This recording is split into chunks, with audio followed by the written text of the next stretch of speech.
Contei o dinheiro 3 vezes antes de sair de casa. Não porque duvidasse do valor. Sabia exatamente quanto havia ali. Cada nota dobrada, cada moeda guardada, cada real que sobreviveu a tudo que tentou acabar comigo.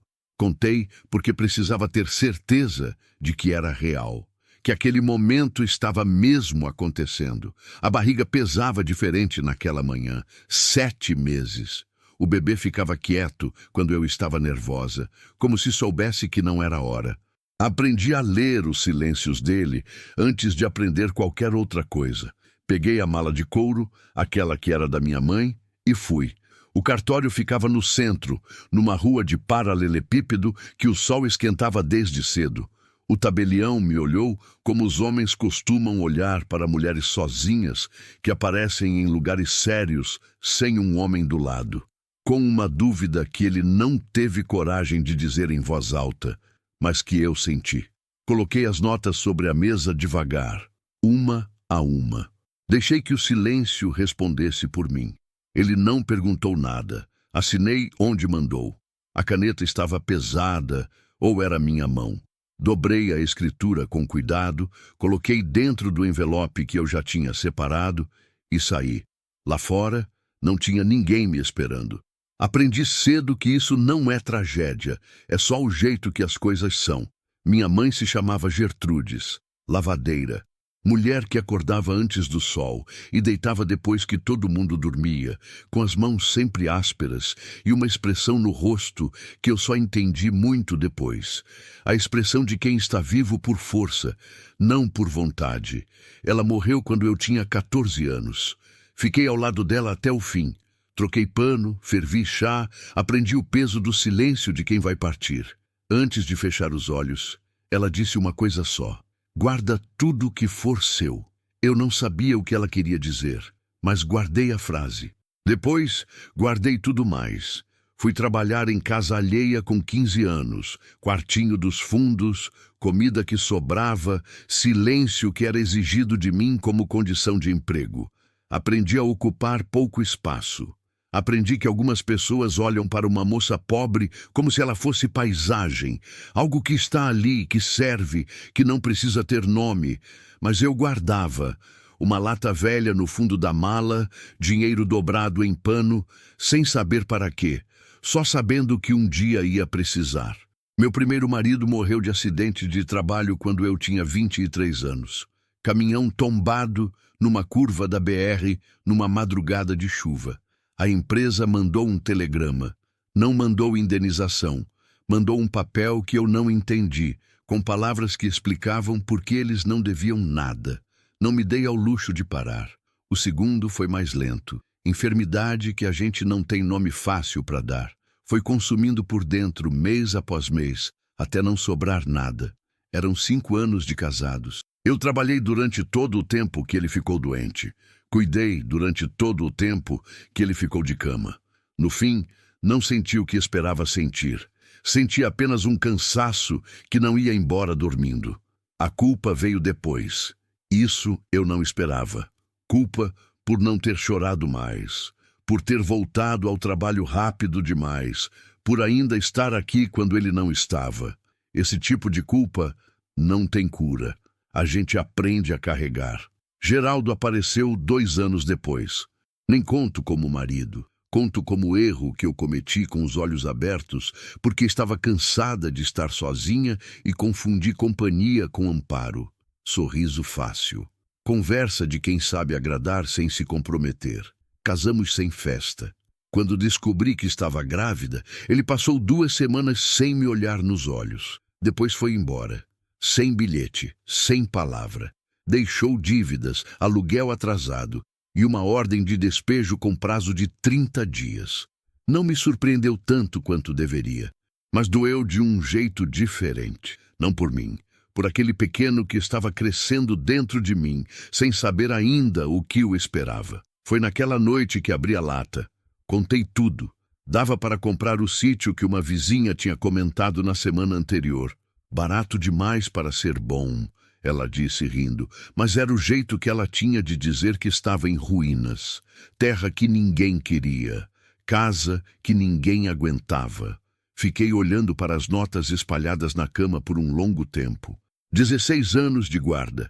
16 anos do que sobrava depois de tudo que era tirado.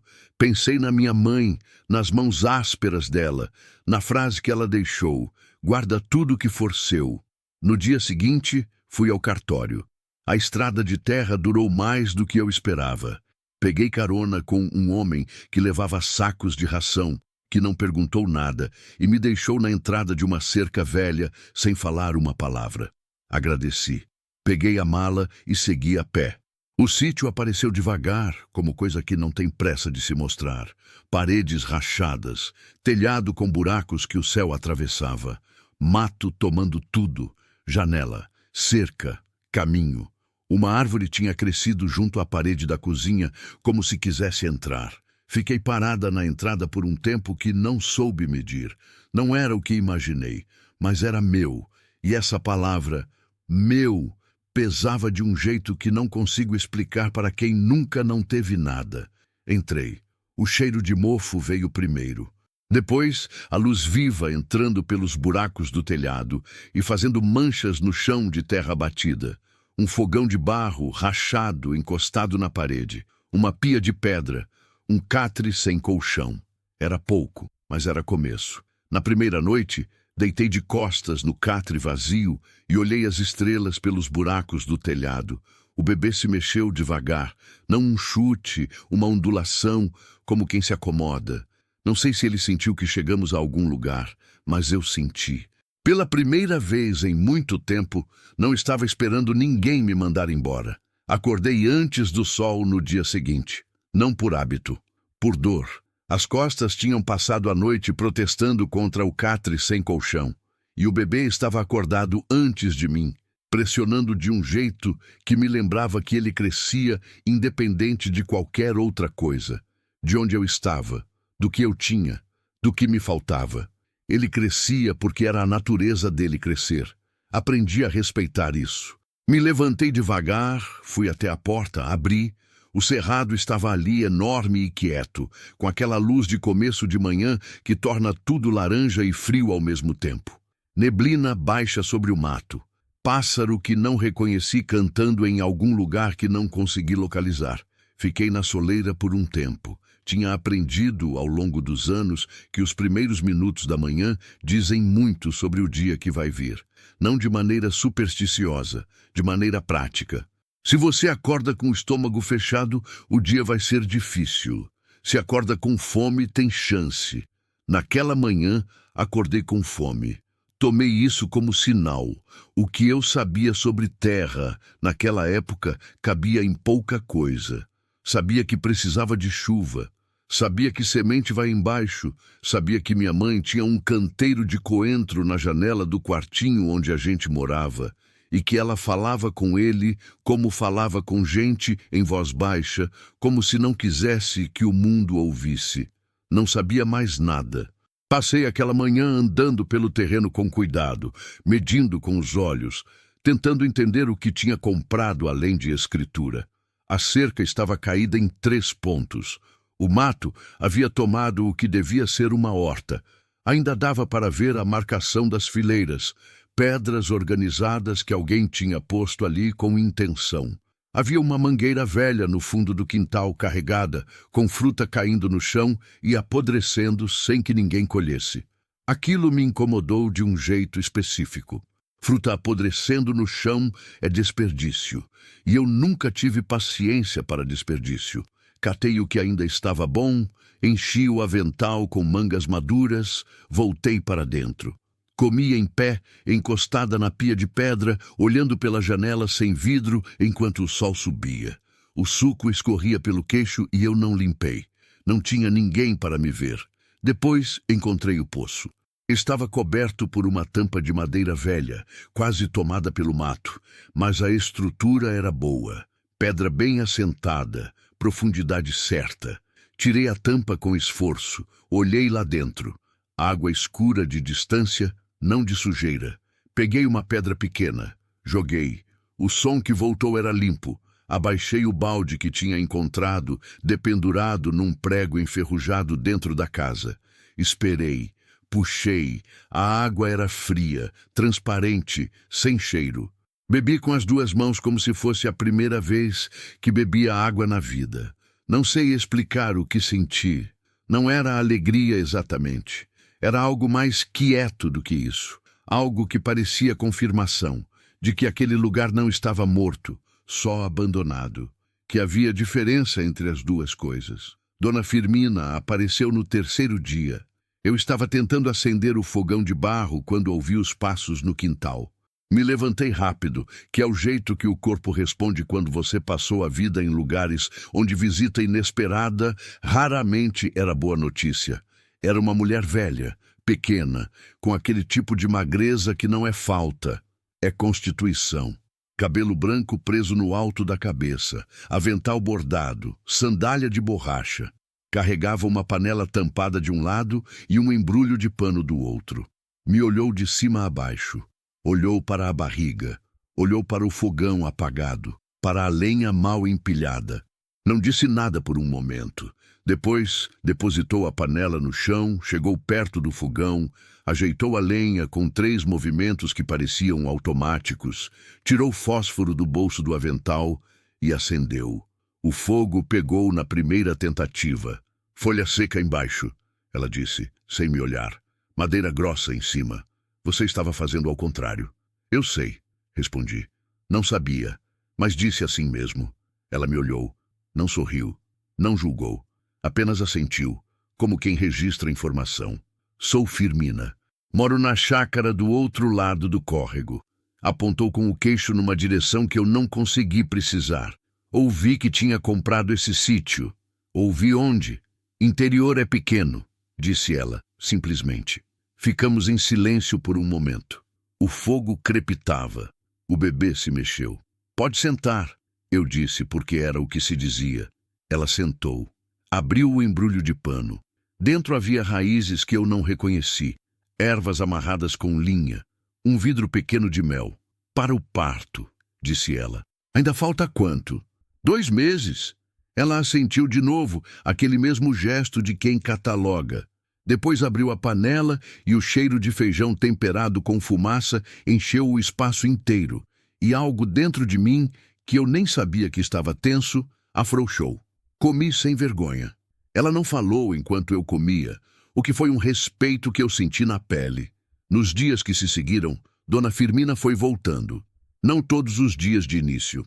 Aparecia quando aparecia, ficava o tempo que ficava, ensinava sem parecer que estava ensinando. Tinha um jeito de falar sobre a terra que não era instrução, era conversa, como se o solo fosse um conhecido que ela me apresentasse. Essa terra aqui é boa, ela disse numa tarde, enquanto agachava com uma facilidade que eu invejei, e pegava um punhado de terra do que havia sido a horta. Esfarelou entre os dedos. Cheirou, descansada demais, mas boa. Terra que descansou guarda muita coisa. O que ela guarda? Ela me olhou com uma expressão que não era exatamente sorriso. Semente velha, raiz que não morreu, memória de tudo que cresceu aqui antes. Fiquei olhando para o chão de um jeito diferente depois disso. Ela me mostrou onde plantar feijão, que é planta de começo. Não exige muito, responde rápido, sustenta enquanto o resto espera. Me mostrou onde havia mandioca ainda viva, invisível, raiz que havia sobrevivido ao abandono porque mandioca sobrevive a quase tudo. Me mostrou como identificar solo drenado e solo encharcado e por que a diferença importava. Ensinava com as mãos, eu imitava. Meu corpo não estava fácil de manejar. A barriga alterava meu centro de equilíbrio, dobrar ficava difícil, ajoelhar era negociação. Mas fiz o que pude, e o que não pude, anotei mentalmente para fazer depois. Uma tarde, enquanto arrancávamos mato da área da horta, ela parou e olhou para mim com aquela atenção direta que ela tinha. Você é de onde? De cidade, respondi. Trabalhei em casa de família. Marido? Foi embora. Ela não comentou. Voltou ao mato. Isso era outra coisa que eu respeitava nela. Não preenchia silêncio com palavras desnecessárias. No fim da segunda semana, plantei minha primeira fileira de feijão. Foi pela manhã cedo, antes do sol esquentar. Dona Firmina estava do meu lado, mas não ajudou. Ficou de braços cruzados, observando e intervindo só quando eu ia errar de vez. Abri os sulcos com uma vara, que era o que eu tinha. Coloquei as sementes com o espaço que ela tinha me ensinado. Cobri com cuidado, sem apertar demais. A terra estava úmida daquela manhã. O cheiro dela era forte e escuro, daquele jeito que só a terra recém-mexida tem. Quando terminei a fileira, fiquei ajoelhada olhando para o chão durante mais tempo do que era necessário. Aquelas sementes estavam enterradas agora. Dependiam de água, de sol, de tempo. Não havia nada que eu pudesse fazer para apressar. Era a parte mais difícil, a espera, quando o trabalho já foi feito e o resultado ainda não chegou. E entre os dois há apenas fé ou teimosia, que muitas vezes são a mesma coisa. Fica olhando não, disse Dona Firmina atrás de mim. Planta não cresce mais rápido porque alguém está olhando. Me levantei com esforço. Sacudi a terra das mãos. Eu sei, disse, mas fiquei olhando mais um pouco assim mesmo. Foi naquela mesma semana que ouvi o nome de Venâncio pela primeira vez. Não foi ele que apareceu. Foi um rapaz jovem, de chapéu, que chegou a cavalo até a entrada do terreno e ficou parado ali sem descer. Eu estava na horta quando ouvi o animal. Me levantei, fui até a cerca. O rapaz me olhou com uma expressão que não era hostilidade exatamente, mas era parente dela. A senhora é a dona nova? Sou. O senhor Venâncio manda dizer que quer conversar. Não disse quando. Não disse sobre o quê. Ficou só ali, com o cavalo batendo o casco no chão seco, esperando. Quando ele quiser conversar, que venha, eu disse. O rapaz assentiu, virou o cavalo e foi. Fiquei olhando a poeira que ele deixou por um tempo. O bebê estava quieto. O sol estava forte. Entrei, bebi água, voltei ao que estava fazendo, mas o nome ficou, igual à frase da minha mãe, igual a qualquer coisa que parece precisar ser guardada. Não por querer, mas porque o corpo sabe antes da cabeça que vai ser necessário carregar. Venâncio apareceu numa quinta-feira. Soube que era ele antes de ele abrir a boca. Pelo jeito que chegou, devagar demais para ser visita comum, com aquela postura de quem está acostumado a que os lugares se ajeitem para recebê-lo. Homem de uns 50 anos, gordo de fartura, chapéu caro, bota que não tinha visto lama recente. Veio de caminhonete. Não veio sozinho. Tinha um rapaz mais novo descendo do carona, ficando perto do veículo, sem função aparente, além de estar ali. Essas coisas eu aprendi a notar. Quem vem com testemunha sem precisar de testemunha está antecipando alguma coisa. Estava varrendo a frente da casa quando ele entrou pelo portão sem pedir licença. Parei de varrer. Fiquei de pé com a vassoura na mão e esperei. Bom dia, ele disse com uma voz que havia aprendido a soar amistosa. A senhora é a Conceição? Sou. Ele olhou para a casa, para o quintal, para a barriga. Não com surpresa, com avaliação. O tipo de olhar que calcula valor sem precisar perguntar preço. Venâncio, disse ele como se o nome fosse apresentação suficiente. Não estendeu a mão. Eu também não. Ele falou por uns 20 minutos. Eu ouvi. Tinha jeito de fala de homem que está acostumado a não ser interrompido. Construía as frases com calma, deixava pausas onde não havia dúvida, usava palavras como questão, situação, problema, sem nunca explicar exatamente o que era a questão, qual era a situação, onde estava o problema. Era o tipo de conversa que parece estar dizendo muito e não diz nada que possa ser repetido depois. O que entendi, tirando a fumaça das palavras, ele queria a terra, não aquele sítio especificamente. Ou talvez sim, não fiquei sabendo. Queria a área. Disse que havia documentação antiga, que a região tinha histórico complicado de registro, que ele conhecia o cartório, que conhecia o tabelião, que essas coisas às vezes criavam dificuldades para quem comprava sem saber o histórico. A senhora comprou barato, ele disse por fim. Eu posso pagar um pouco mais, a senhora fica com o dinheiro, vai para a cidade, tem o bebê com estrutura. Não tem sentido ficar aqui sozinha desse jeito. Fiquei olhando para ele. Pensei na lata. Nos 16 anos. em cada nota dobrada, cada sacrifício que não tinha nome, porque não havia ninguém para nomear junto comigo. Pensei nas mãos da minha mãe ásperas de tanto lavar roupa alheia. Pensei no poço, na água fria, no feijão enterrado que eu não sabia ainda se tinha brotado. Não estou à venda, eu disse. Ele não se alterou. Sorriu de um jeito que não era sorriso. Não estou oferecendo comprar a senhora, disse ele. Estou oferecendo uma solução. Eu ouvi o que o senhor disse. Silêncio. O rapaz perto da caminhonete ficou parado. Um bem-te-vi cantou em algum lugar no cerrado, aquele canto que parece pergunta. A senhora tem documentação em ordem? Ele perguntou. Tenho escritura. Escritura é um documento, ele disse devagar, a outros. Não acrescentou mais nada. Não precisou. Pegou o chapéu, assentiu uma vez, voltou para a caminhonete. O rapaz entrou pelo outro lado. Foram sem pressa. Fiquei na frente da casa até a poeira baixar. Depois entrei, sentei na beira do catre, coloquei as mãos na barriga e fiquei quieta por um tempo longo. O bebê empurrou devagar, uma vez, como quem confirma a presença. Eu sei, eu disse em voz alta para ninguém. Levantei, voltei ao trabalho. Contei para Dona Firmina naquela mesma tarde. Ela ouvia com aquela atenção dela, sem me interromper, mexendo na panela. Quando terminei, ficou em silêncio por um momento. Venâncio tem terra dos dois lados do córrego, ela disse. Tem 20 anos que ele compra ou toma tudo que aparece nessa região. Toma como? Ela me olhou. De jeito que não aparece no papel. Pressão, dívida inventada. Problema no registro que ele mesmo criou. Fez uma pausa.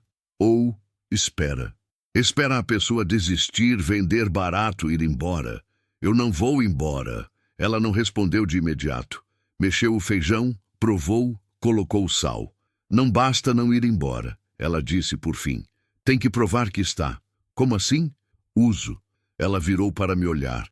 Terra que produz é mais difícil de questionar do que terra parada. Você precisa plantar mais.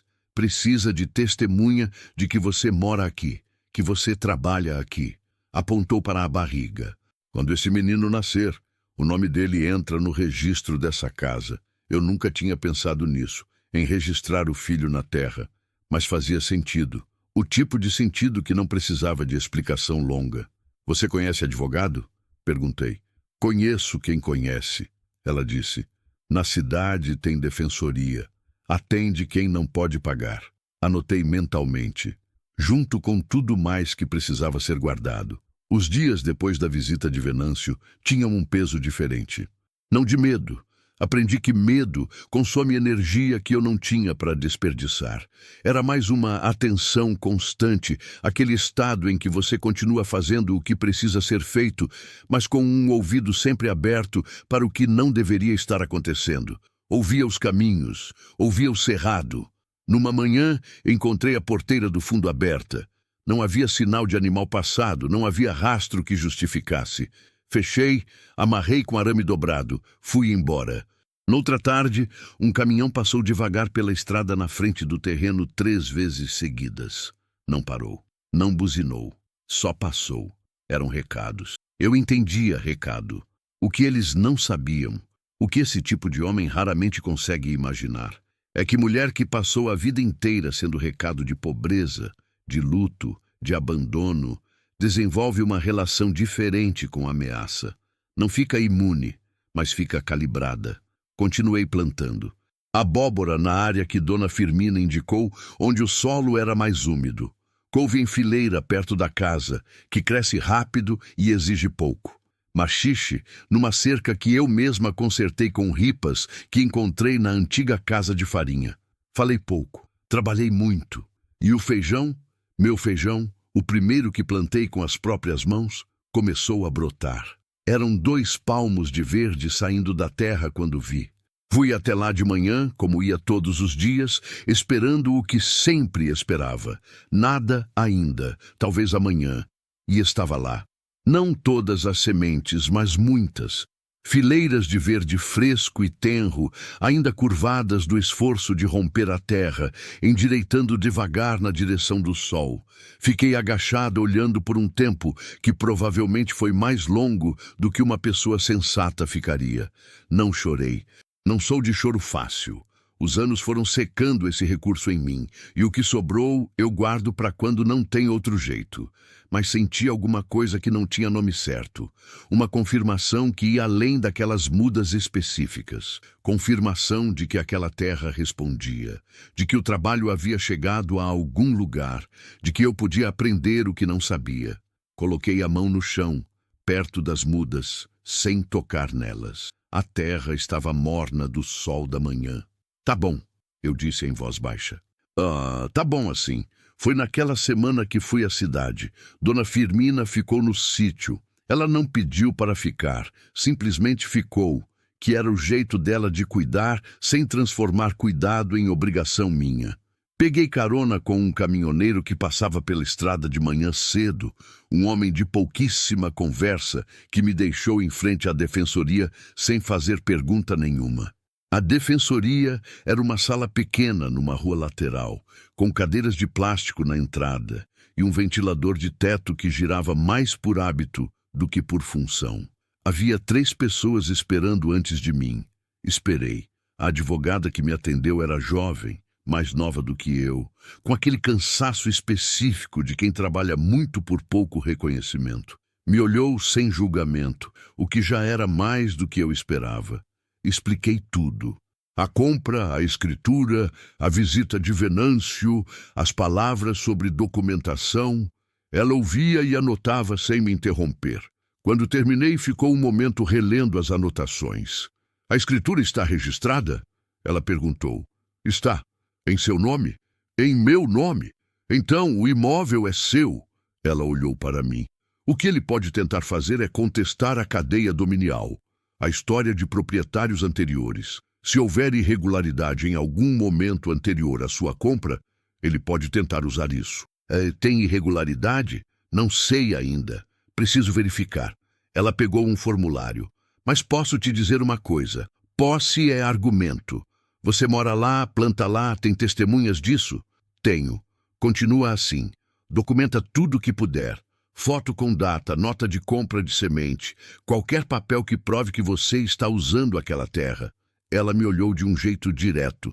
Homem como Venâncio conta com a desistência. É a principal arma dele. Saí da defensoria com um protocolo aberto e um peso menor. Não resolvido, mas menor. Na carona de volta, olhei o cerrado passando pela janela. Aquela paisagem que ainda estava aprendendo a ler, com os ipês amarelos que pontuavam o verde escuro e a poeira vermelha da estrada subindo atrás de nós.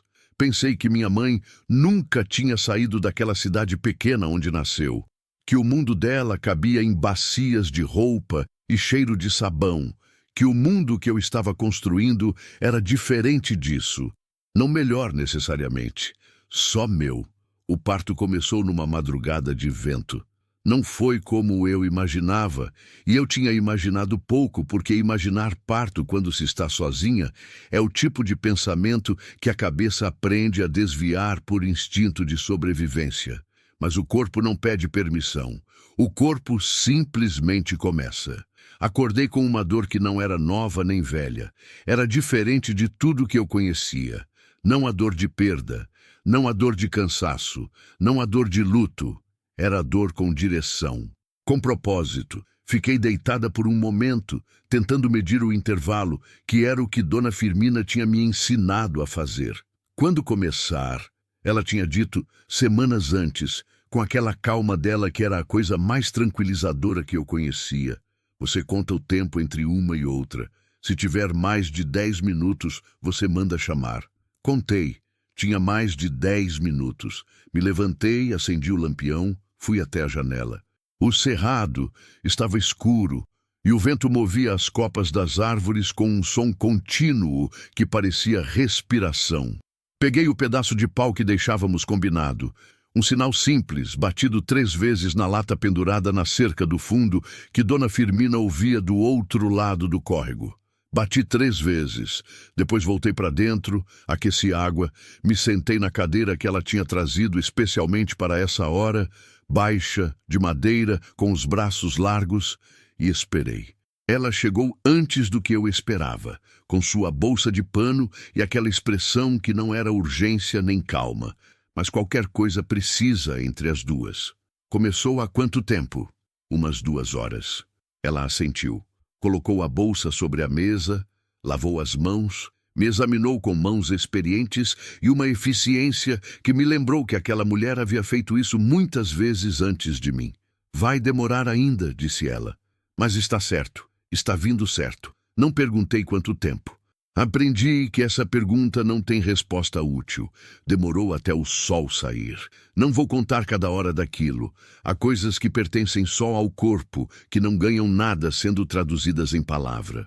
Posso dizer que Dona Firmina ficou ali o tempo todo, que falava pouco e fazia muito, que havia um momento em que eu agarrei a beira da cadeira com as 2 mãos e pensei com clareza estranha no feijão brotando na horta, aquele verde fresco rompendo a terra, e que esse pensamento ajudou de um jeito que não consigo explicar com lógica.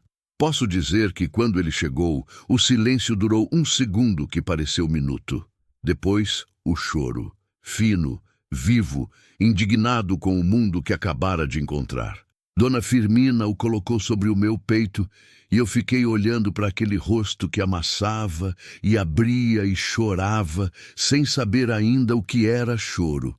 Pequenininho, perfeito de um jeito que não tem comparação com nada que eu já vi. Não chorei. Fiquei olhando.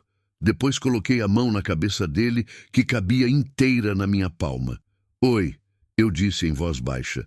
Ele não parou de chorar, mas virou levemente em direção à minha voz. Só um pouco, o suficiente. Isaías, eu disse. Não havia planejado esse nome. Veio, e quando veio, soube que era ele. Dona Firmina, que estava arrumando as coisas atrás de mim, parou por um momento. Bom nome, ela disse simplesmente.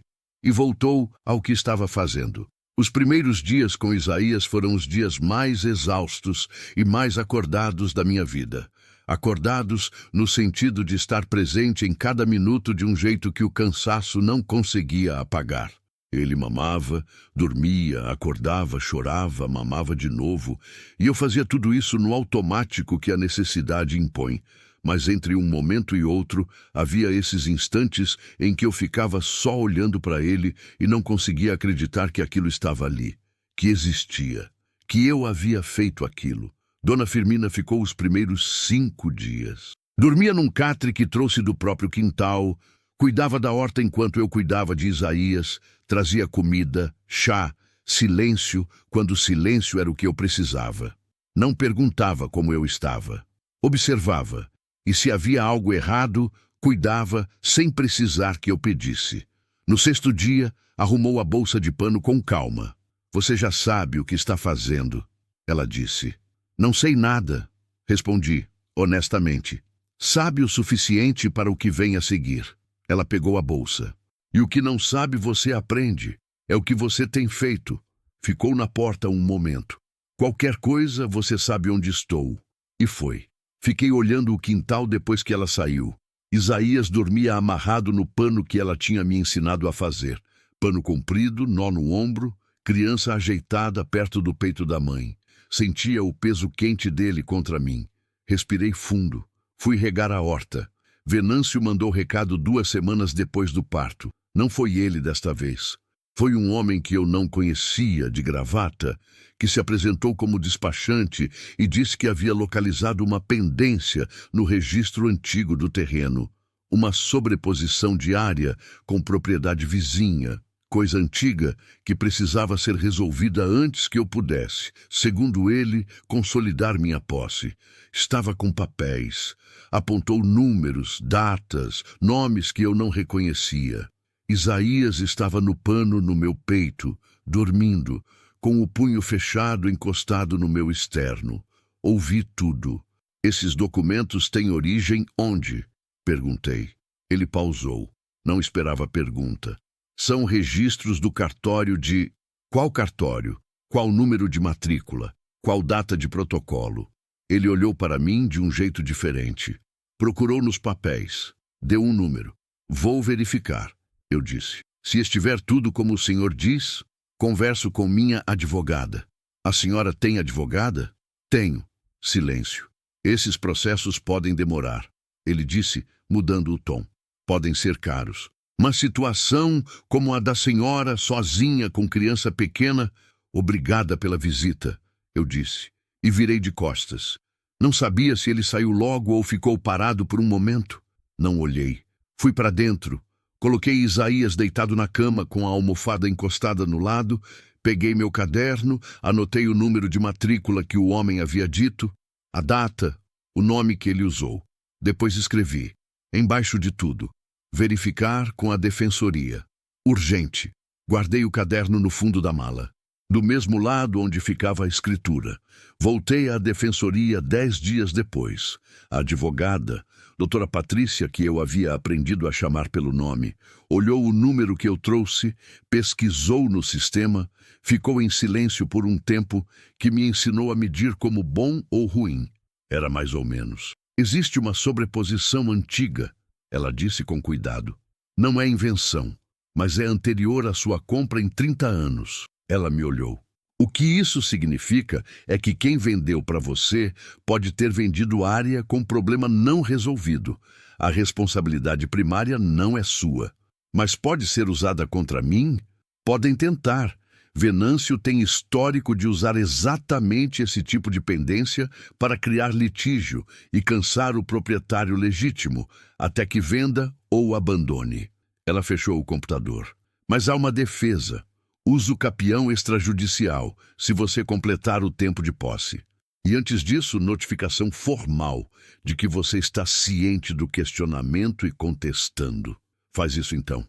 Ela me olhou por um momento, com aquele olhar de quem está medindo algo que não é processo jurídico. Você tem consciência de que isso pode demorar? Tenho.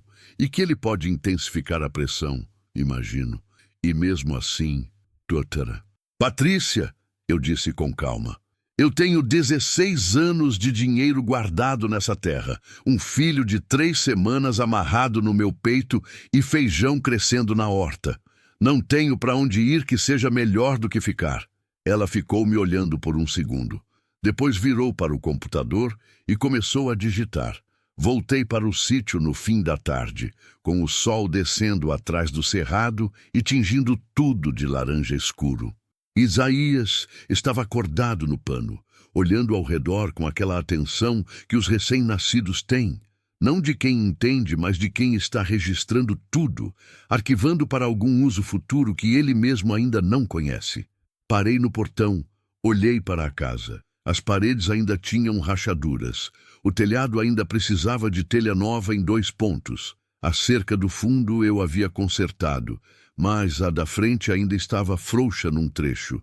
Havia também feijão alto e verde na horta, abóbora com flor amarela abrindo, couve em fileira certa, mandioca crescendo invisível embaixo da terra, fazendo seu trabalho no tempo que era dela. Havia o poço com água limpa, havia Isaías olhando o cerrado com olhos que ainda não sabiam o nome de nada, mas que já estavam aprendendo as formas.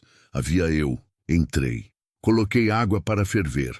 Sentei na cadeira de braços largos que Dona Firmina havia deixado. Dei de mamar a Isaías enquanto o sol terminava de descer e o cerrado ficava quieto daquele jeito que ele ficava à noite. Não silêncio. Nunca silêncio. Mas aquele coro de inseto e vento que era, eu já estava aprendendo. A respiração normal daquele lugar. Não sabia o que Venâncio ia fazer a seguir. Não sabia quando o processo ia andar, quando ia parar, quando ia exigir alguma coisa que eu ainda não estava pronta para dar.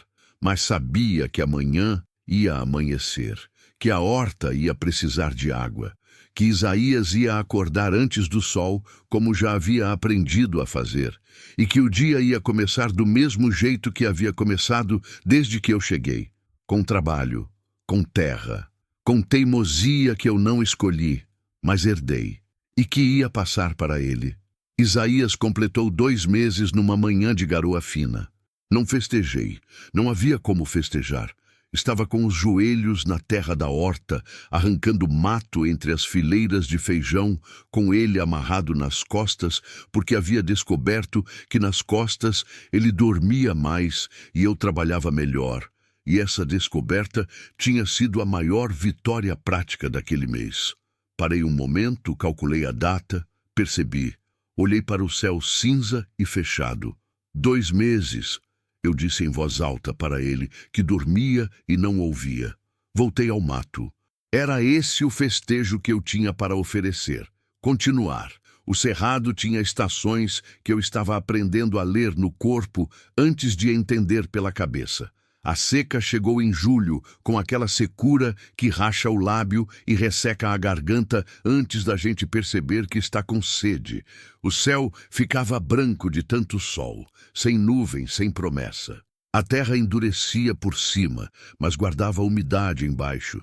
E foi Dona Firmina quem me ensinou que era exatamente essa camada de baixo que importava, que a seca testava a raiz, e raiz que passa pela seca sai mais funda do outro lado. Eu ouvia essas coisas e guardava, porque ela nunca falava só de planta. A horta sobreviveu melhor do que eu esperava. O feijão já havia sido colhido. Primeira colheita, pequena, mas real, ensacada numa manhã em que eu fiquei olhando para os sacos cheios com um sentimento que não era orgulho exatamente, era algo mais quieto e mais fundo. A abóbora havia dado 3 frutos grandes que ficaram guardados na despensa, e a mandioca estava embaixo da terra, fazendo o que a mandioca faz, crescendo no escuro, no silêncio, no tempo que é dela. Plantei milho no início da seca, seguindo o que Dona Firmina indicou. Cova funda, 3 sementes por cova, palha por cima para guardar umidade. Regava de manhã cedo, antes do sol subir, com água do poço puxada balde a balde. Era trabalho lento, pesado, repetitivo. Aprendi que trabalho de terra é quase sempre assim. Não tem o tipo de resultado imediato que a gente que cresceu em cidade espera. O clique, a resposta, a confirmação de que algo foi feito. A terra responde no tempo dela. Você planta hoje e espera semanas. Você rega hoje e espera dias. E nesse meio tempo, o trabalho é só o trabalho, sem garantia nenhuma de que vai dar certo. Aprendi a trabalhar sem garantia. Na verdade, relembrei. Sempre havia sido assim. Dona Firmina trouxe uma notícia numa tarde de agosto. Chegou mais cedo que o costume, com o andar de quem tem coisa para dizer, mas vai dizer no tempo certo. Entrou, colocou o embrulho que trazia na mesa, pegou Isaías, que estava acordado no catre, e ficou caminhando com ele encostado no ombro enquanto eu terminava de lavar o que estava lavando. Venâncio comprou o terreno da família Brito, ela disse quando eu sentei. Conhecia o nome. Terreno que ficava a 2 quilômetros do meu, do outro lado de um córrego. Família que havia lutado por anos para manter a terra e que, pelos rumores que eu havia ouvido na venda da cidade, estava endividada. Comprou ou tomou? Perguntei. Ela me olhou com aquela expressão. As duas coisas parecem iguais quando o papel está assinado. Fiquei em silêncio. Ele está cercando, ela disse. Comprando o que consegue comprar, esperando o que não consegue. Parou de caminhar, olhou para mim. Você é a última terra no lado leste do córrego que não é dele. Deixei isso assentar. Por que o lado leste importa? Porque tem um projeto de estrada. Ela disse isso devagar, pesando cada palavra. Alguém com posse contínua nesse corredor tem direito de passagem. Quem tem posse contínua pode complicar o traçado, pode negociar. Ela me olhou. Pode ser indenizado, bem indenizado. Aquilo era informação nova, informação que mudava o tamanho da disputa. Ele sabe que eu sei disso? Ele não sabe o que você sabe. Ela assentou Isaías no colo com aquela facilidade de quem criou muita gente. Mas sabe que essa terra agora vale mais do que quando você comprou. Fiquei olhando para a mesa por um momento. A doutora Patrícia precisa saber disso. Precisa. Isaías fez um som de satisfação no colo de Dona Firmina, aquele som redondo que ele fazia quando estava bem instalado. Eu o olhei. Ele olhou de volta, com aqueles olhos escuros e sérios, que ainda não sorriam, mas que já entendiam mais do que parecia. Tá bom, eu disse. Não para ele, para a situação inteira. Fui à defensoria na semana seguinte. Doutora, Patrícia ouviu sobre a estrada, com aquela expressão dela de quem está processando e calculando ao mesmo tempo. Depois, ficou em silêncio por um tempo que eu já sabia medir. Isso muda as coisas, ela disse. Muda como? Muda o valor do que você tem e muda a urgência de garantir que você tenha. Ela se virou para o computador. Existe um instrumento chamado notificação de posse qualificada. Não é definitivo, mas cria um marco formal de que você está lá, que você produz, que você reivindica. Ela me olhou. Junto com o que já protocolamos, começa a construir um histórico que é difícil de contestar. Vou precisar de testemunhos, pessoas que possam confirmar sua presença e uso da terra. Tenho Dona Firmina. Tenho o caminhoneiro que me dá carona para a cidade. Tenho o homem da venda onde compro semente. Ela anotou. Depois olhou para mim com uma expressão diferente.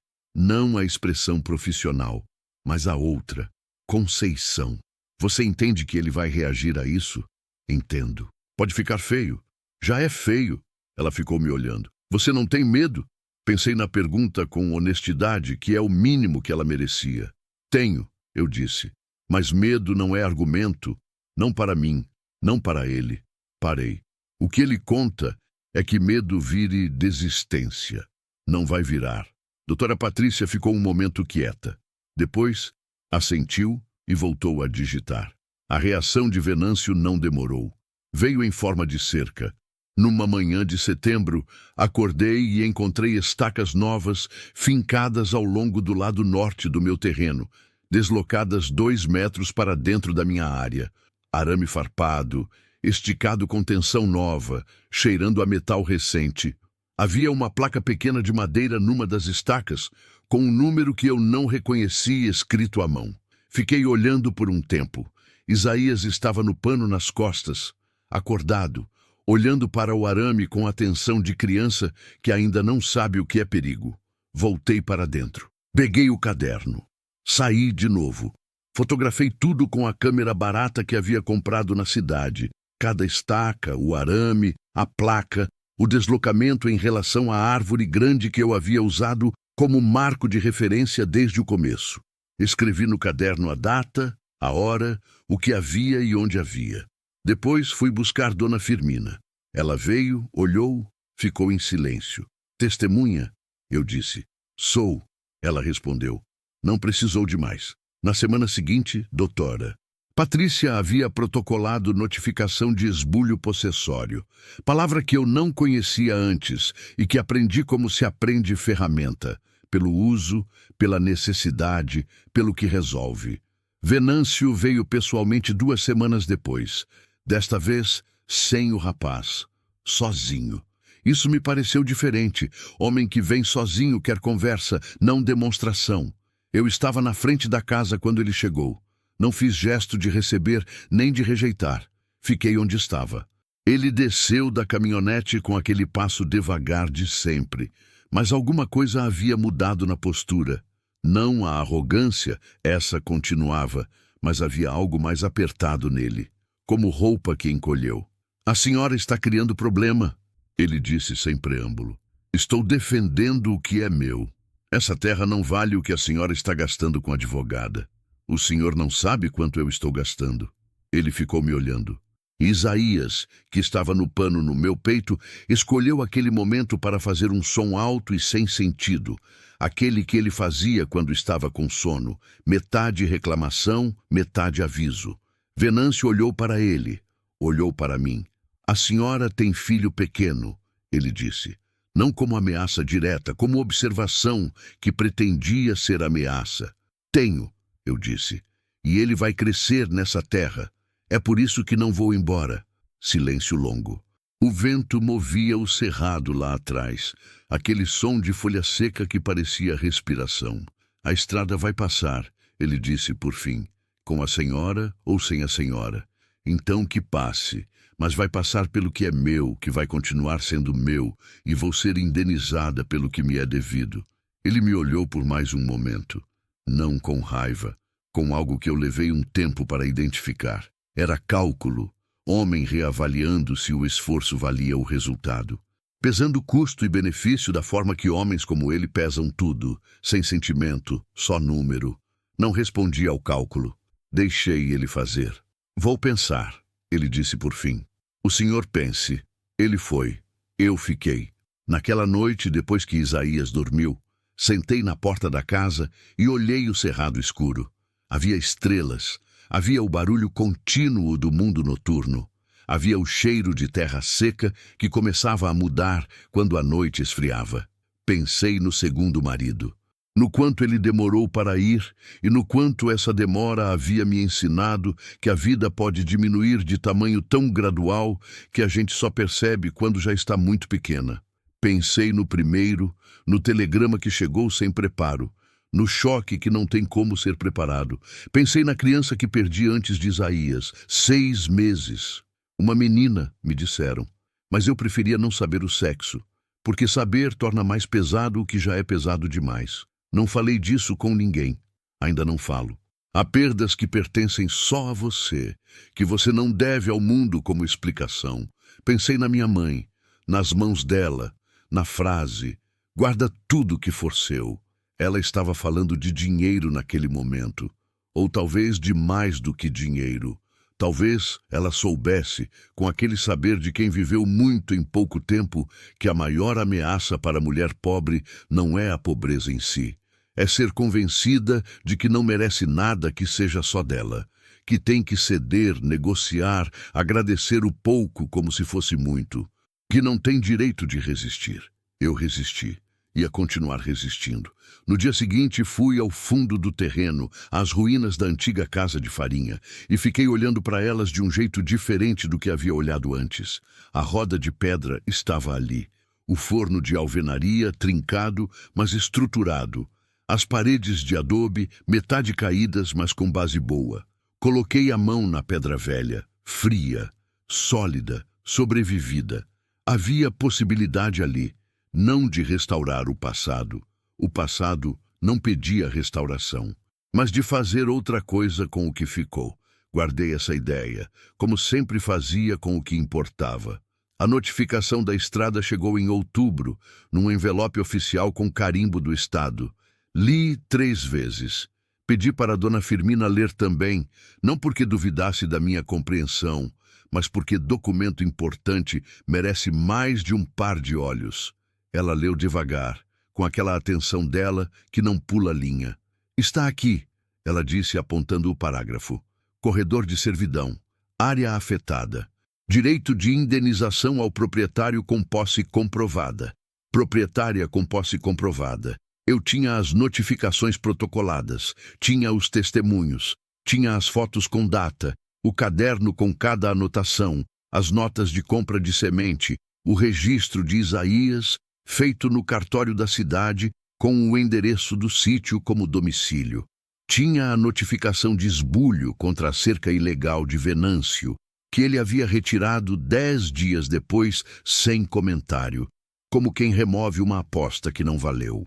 Tinha raiz documentada. Fui à defensoria naquela mesma semana. Doutora Patrícia leu o envelope, leu os anexos, ficou em silêncio por um tempo que eu já sabia que era bom. Você está em posição forte, ela disse. Não disse fácil, disse forte. Aprendi a diferença entre as duas palavras antes de aprender a ler. O processo de indenização demorou meses. Não vou mentir sobre isso nem sobre o que custou. As idas à cidade, as esperas, os papéis que pediam outros papéis, as vezes em que Dortara... Patrícia ligava com notícia que não era boa nem má, era só mais demora. Havia dias em que o processo parecia distante demais para ser real, coisa acontecendo em idioma burocrático que não tinha muito a ver com a terra embaixo dos meus joelhos, ou com Isaías engatinhando entre as fileiras da horta. Mas a terra não esperava processo. A terra precisava de trabalho, independente de qualquer outra coisa, e eu trabalhava. Naquele período, com Isaías já firme no chão, E curioso em tudo, fiz o que havia guardado como ideia desde o dia em que coloquei a mão na roda de pedra velha. Comecei a recuperar a casa de farinha. Não sozinha. Dessa vez, não tentei sozinha. Havia um homem na comunidade, seu Bento, que trabalhava com adobe e tinha consertado a parede da casa de Dona Firmina 2 anos antes. Ele veio olhar, ficou andando em volta das ruínas com aquele passo de quem mede com o corpo, bateu nas paredes com o nó dos dedos, testou o forno. Base boa, ele disse. Paredes dão para salvar metade. A roda precisa de eixo novo, mas a pedra está inteira. Quanto tempo? Com ajuda, 3 semanas para fechar o telhado. O resto vai junto. E quanto? Falamos de valor. Era o que eu tinha da primeira colheita, mais o que havia sobrado da reserva que eu havia guardado para emergência e que, graças ao poço e à horta, não havia sido emergência. Era exato. Não sobrava, mas dava. Dei. Seu Bento trouxe 2 filhos e um sobrinho. Trabalharam durante 18 dias.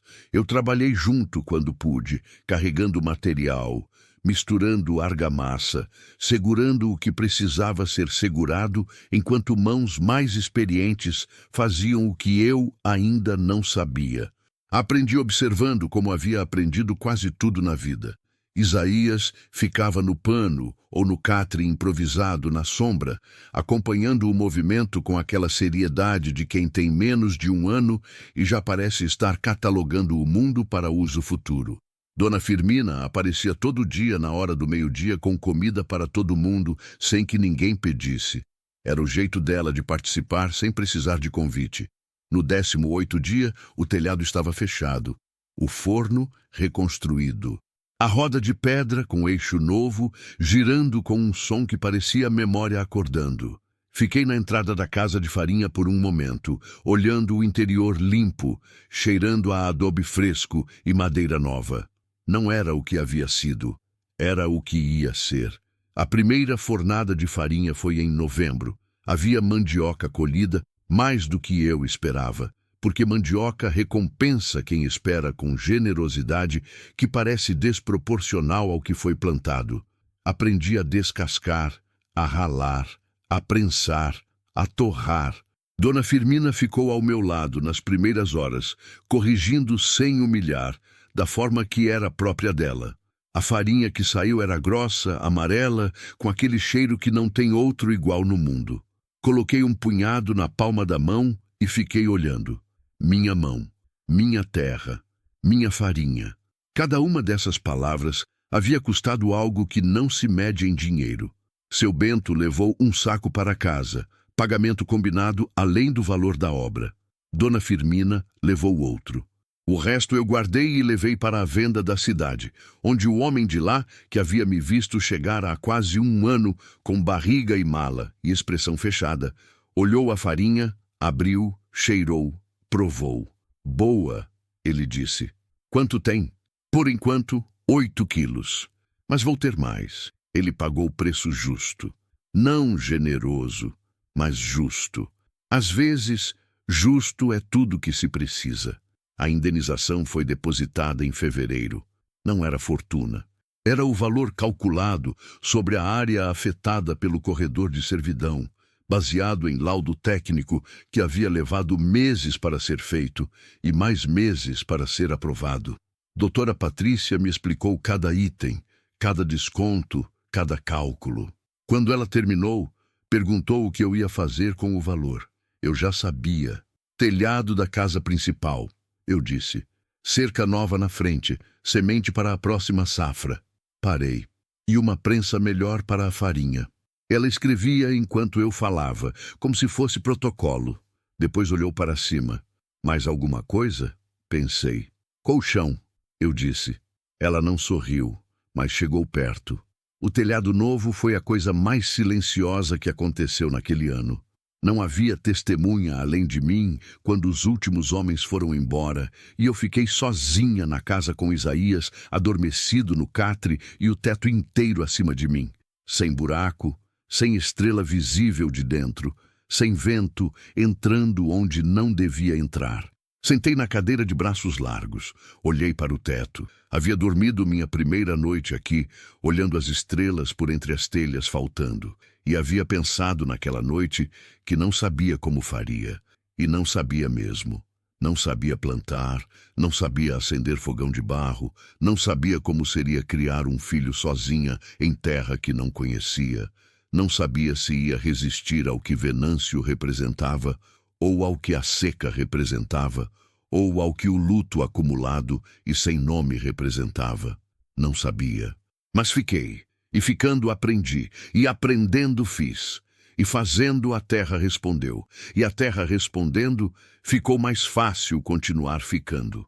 Não era ciclo simples. Havia meses de dúvida dentro desse ciclo, semanas de cansaço que não passava dormindo, noites em que eu olhava para Isaías dormindo e sentia o peso completo de ser a única pessoa entre ele e o mundo. Havia a dor antiga que não tinha cura, só convivência. O primeiro marido, o segundo, a menina que não chegou, os anos de casa alheia, de silêncio exigido, de espaço mínimo. Isso não desapareceu. Nunca vai desaparecer. Mas havia também o teto inteiro, a horta viva, a farinha amarela, o poço de água fria, Isaías engatinhando entre as fileiras com terra nas mãos e expressão de quem está descobrindo que o mundo é maior do que imaginava. As duas coisas existiam juntas. Aprendi que é assim que é. Venâncio sumiu do meu horizonte de um jeito gradual, como neblina que vai cedendo sem que você perceba o momento exato em que a visibilidade volta. Não houve resolução dramática. Não houve confronto final nem derrota declarada.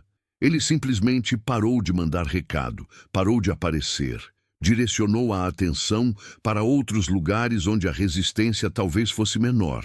Doutora, Patrícia me disse, meses depois, que ele havia entrado em disputa maior com o Estado sobre o traçado da estrada, disputa que envolvia outros proprietários e outros advogados e que estava consumindo energia que ele havia tirado de outros lugares.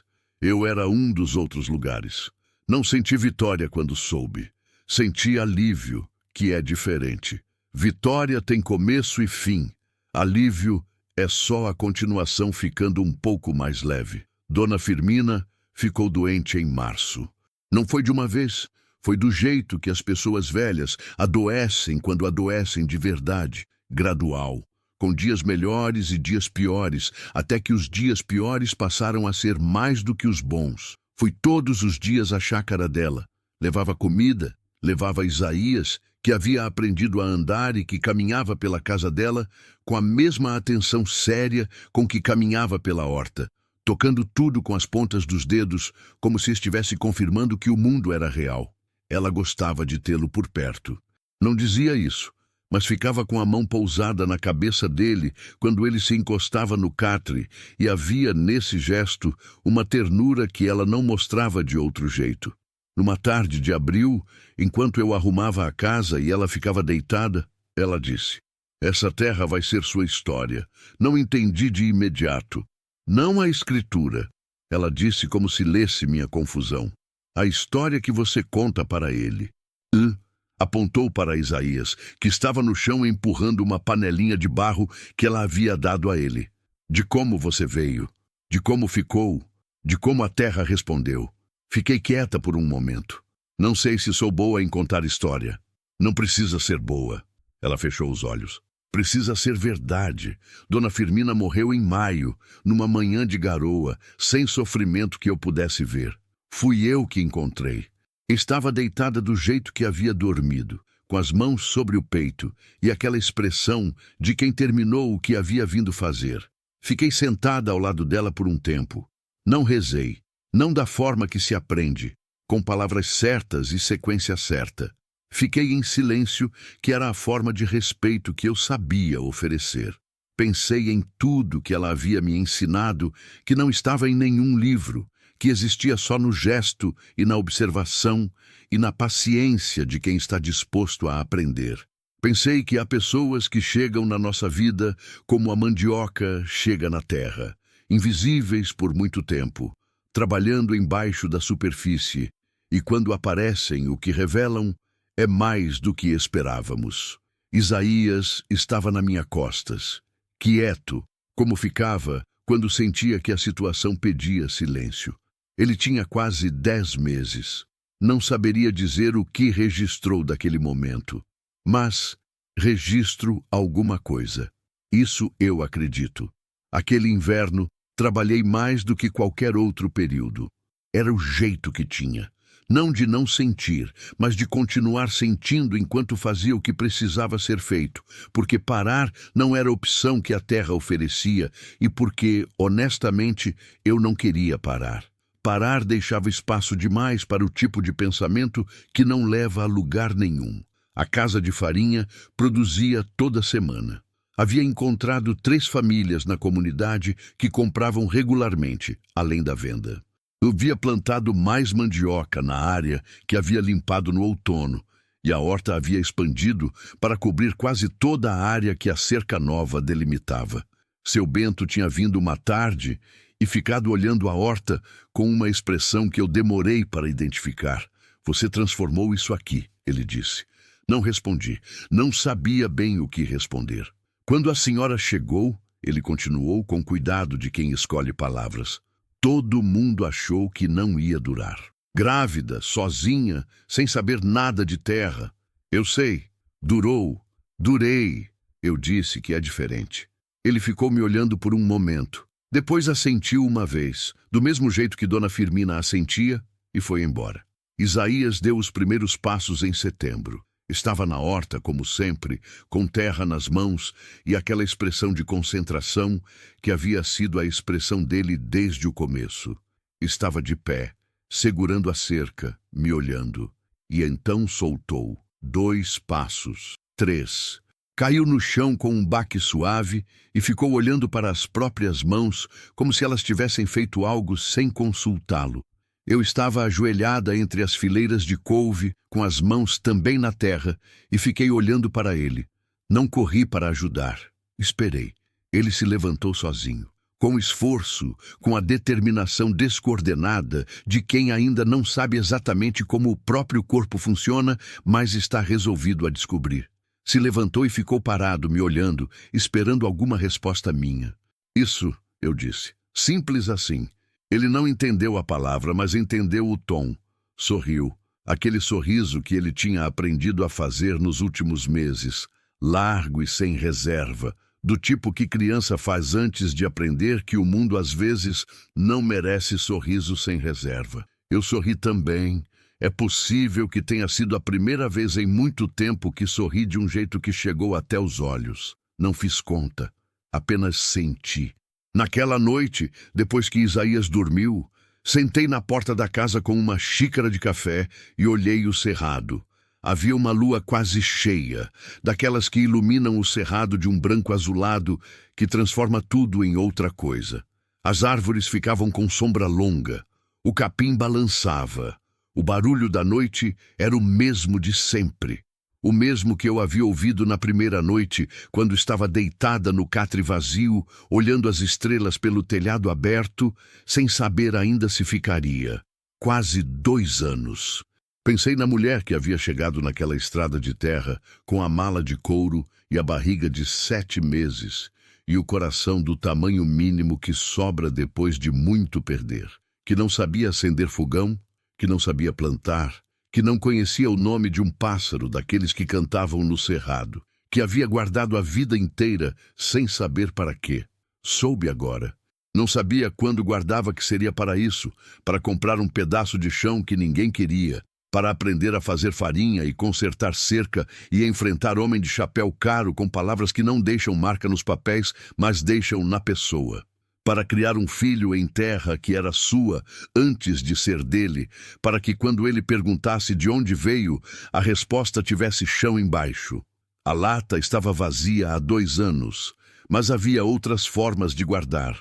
Havia o caderno de anotações, cheio de datas e medidas, e nomes de pragas e quantidades de chuva. Havia as fileiras da horta, que eram também uma espécie de registro. Havia a casa de farinha de pé, que havia estado em ruínas e agora cheirava a trabalho e a continuidade. Havia Isaías, que carregava no sobrenome uma terra que ele um dia ia entender o que custou. Havia eu, que continuava. Não porque fosse fácil, não porque não houvesse dias em que o cansaço chegava tão fundo que parecia permanente, dias em que a saudade de Dona Firmina era peso físico, dias em que eu olhava para a imensidão do cerrado e sentia a pequenez de tudo que havia construído comparado a tudo que ainda faltava. Havia eu porque era o que eu havia escolhido. Cada manhã, de novo, cada manhã, a mesma escolha. Ficar, trabalhar, plantar, esperar o que foi plantado, responder. E quando respondia, e a terra respondia, isso eu havia aprendido. A terra responde quando você respeita o tempo dela. Sentir aquilo que não era exatamente alegria, não era exatamente paz, mas era qualquer coisa entre as duas que só existe quando você ganhou o que tem pelo trabalho que fez. Aquilo, só aquilo bastava.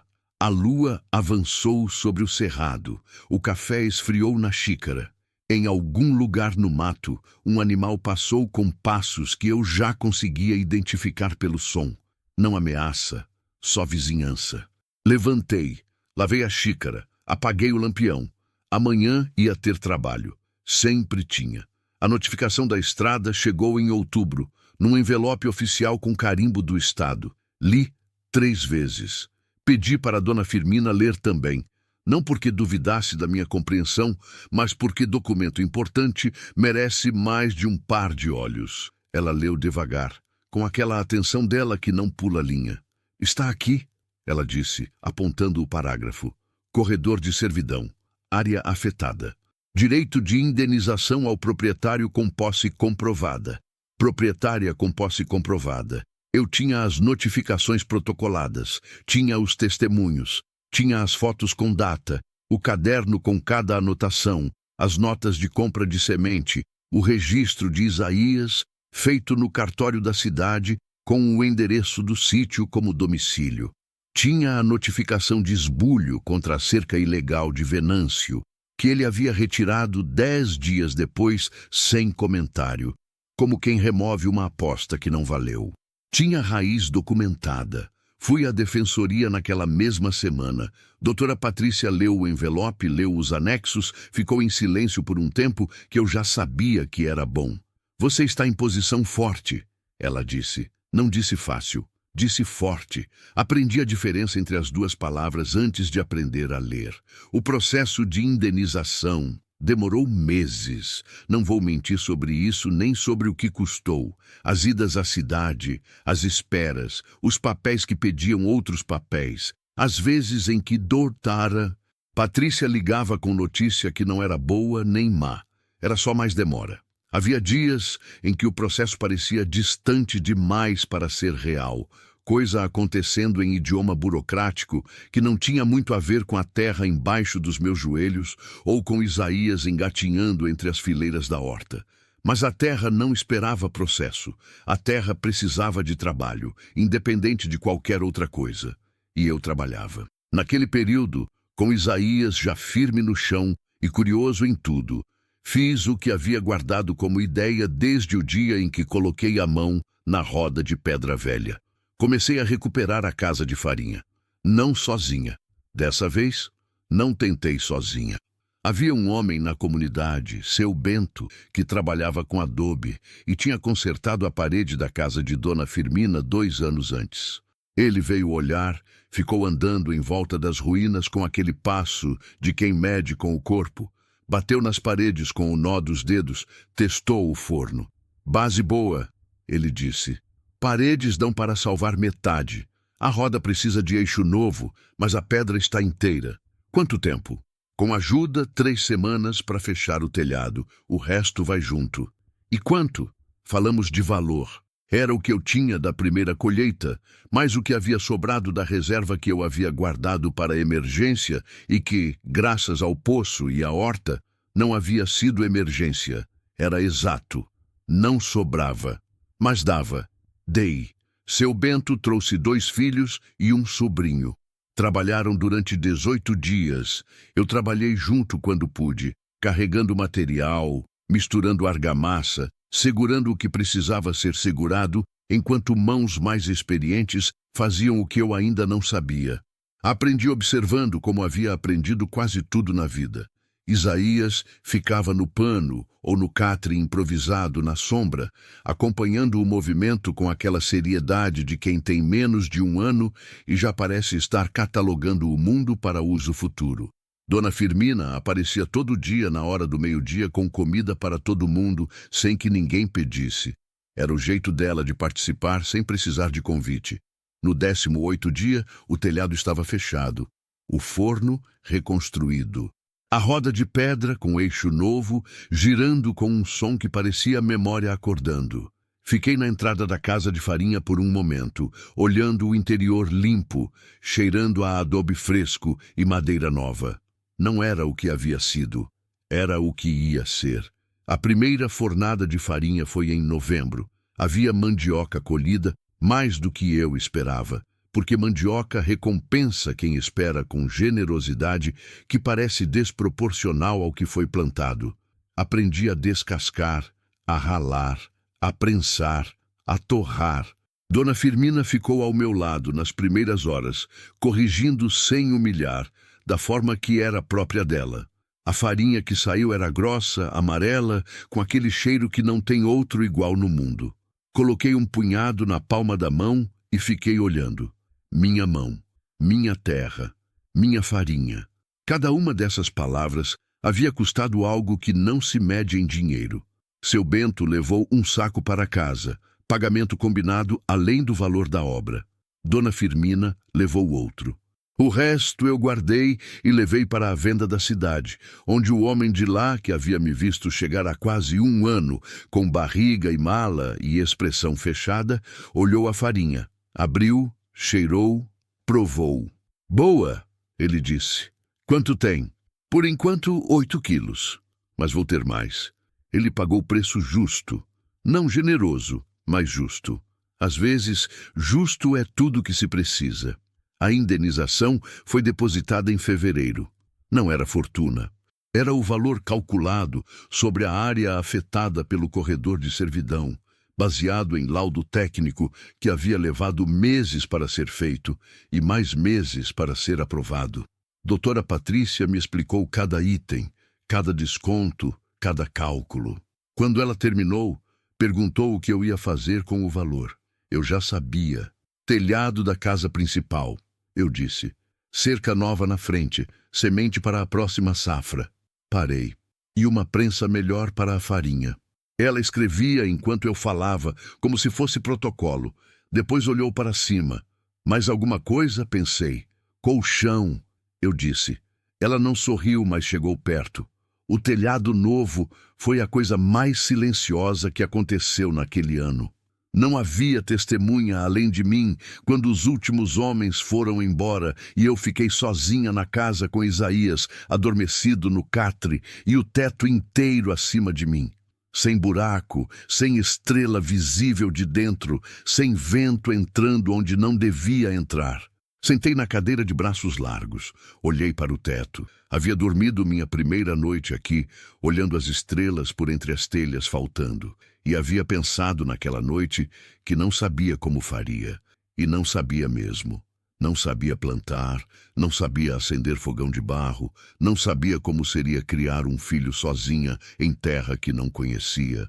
Não sabia se ia resistir ao que Venâncio representava, ou ao que a seca representava, ou ao que o luto acumulado e sem nome representava. Não sabia.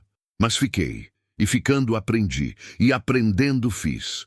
E fazendo a terra respondeu, e a terra respondendo, ficou mais fácil continuar ficando. Não era ciclo simples. Havia meses de dúvida dentro desse ciclo, semanas de cansaço que não passava dormindo. Noites em que eu olhava para Isaías dormindo e sentia o peso completo de ser a única pessoa entre ele e o mundo. Havia a dor antiga que não tinha cura, só convivência. O primeiro marido, o segundo, a menina que não chegou, os anos de casa alheia, de silêncio exigido, de espaço mínimo. Isso não desapareceu. Nunca vai desaparecer. mas havia também o teto inteiro, a horta viva, a farinha amarela, o poço de água fria, Isaías engatinhando entre as fileiras com terra nas mãos e expressão de quem está descobrindo que o mundo é maior do que imaginava. As duas coisas existiam juntas. Aprendi que é assim que é. Venâncio sumiu do meu horizonte de um jeito gradual, como neblina que vai cedendo sem que você perceba o momento exato em que a visibilidade volta. Não houve resolução dramática. Não houve confronto final nem derrota declarada.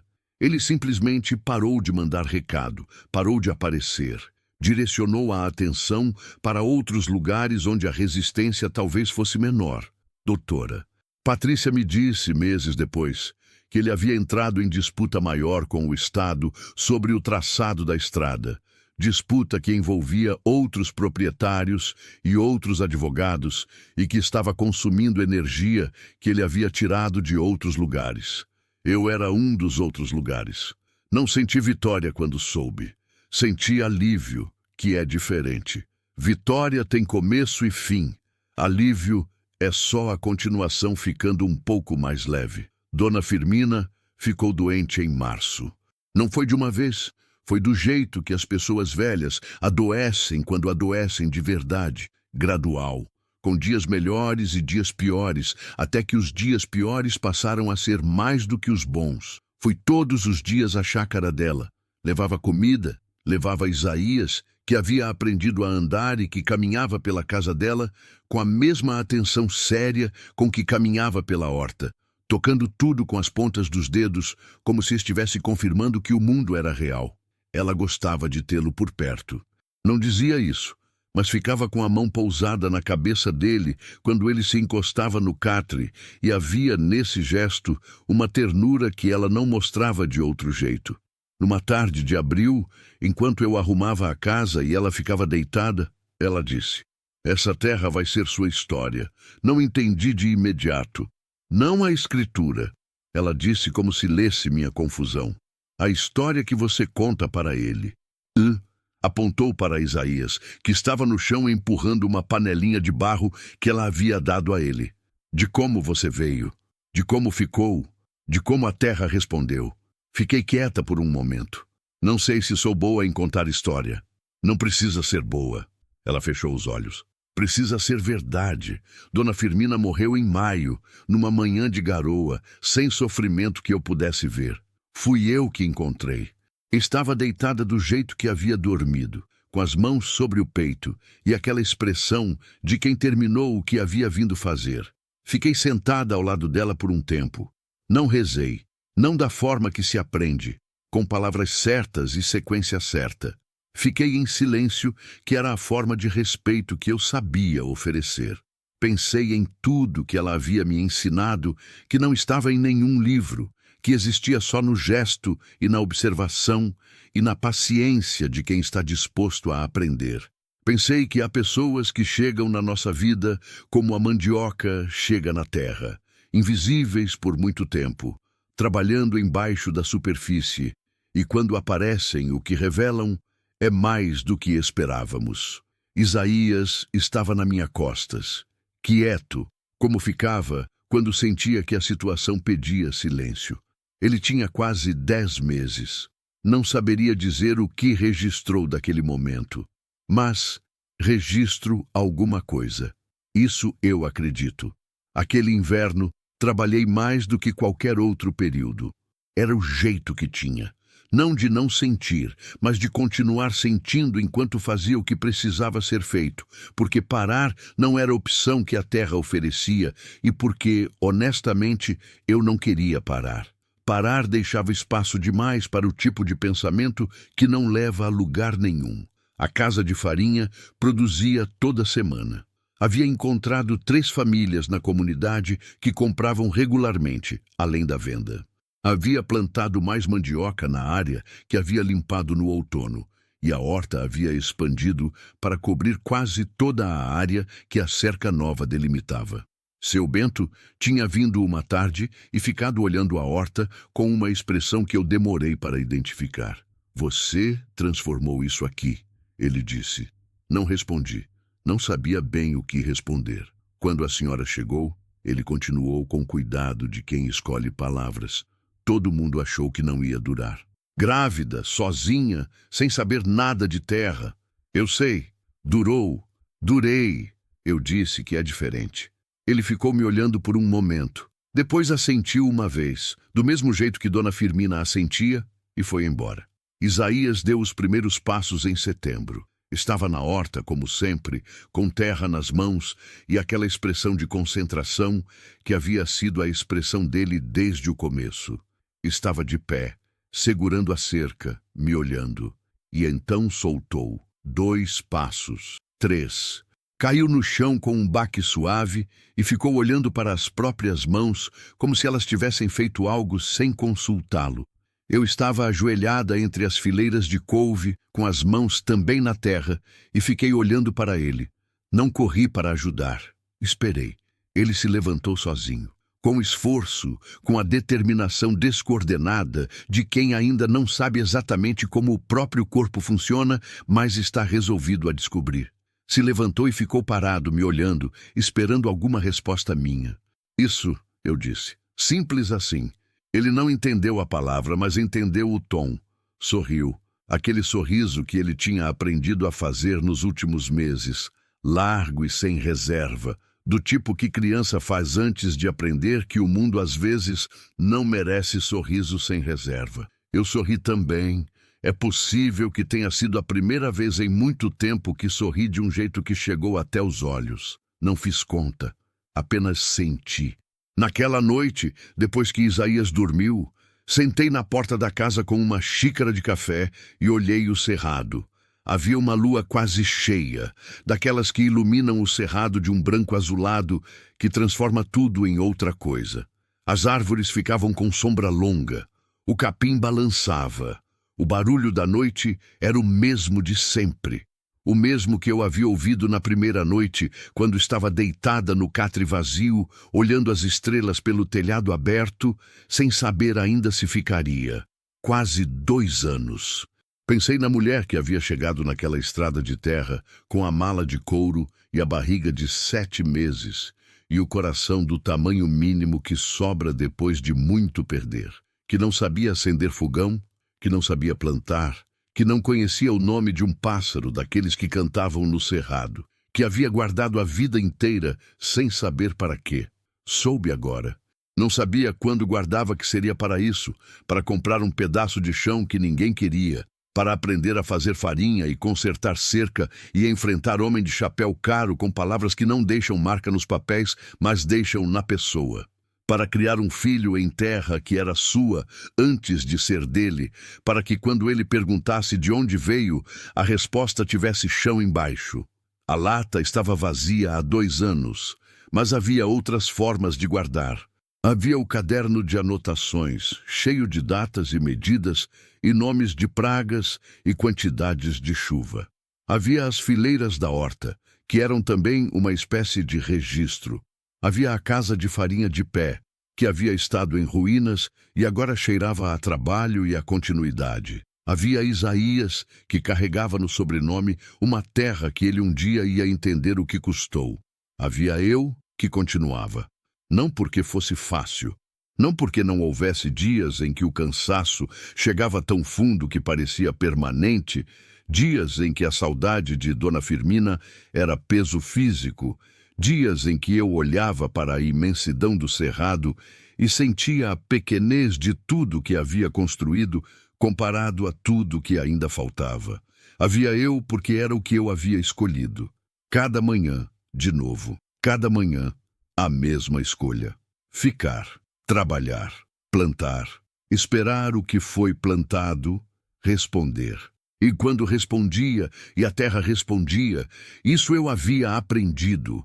A terra responde quando você respeita o tempo dela. Sentir aquilo que não era exatamente alegria, não era exatamente paz, mas era qualquer coisa entre as duas que só existe quando você ganhou o que tem pelo trabalho que fez. Aquilo, só aquilo bastava. A lua avançou sobre o cerrado, o café esfriou na xícara.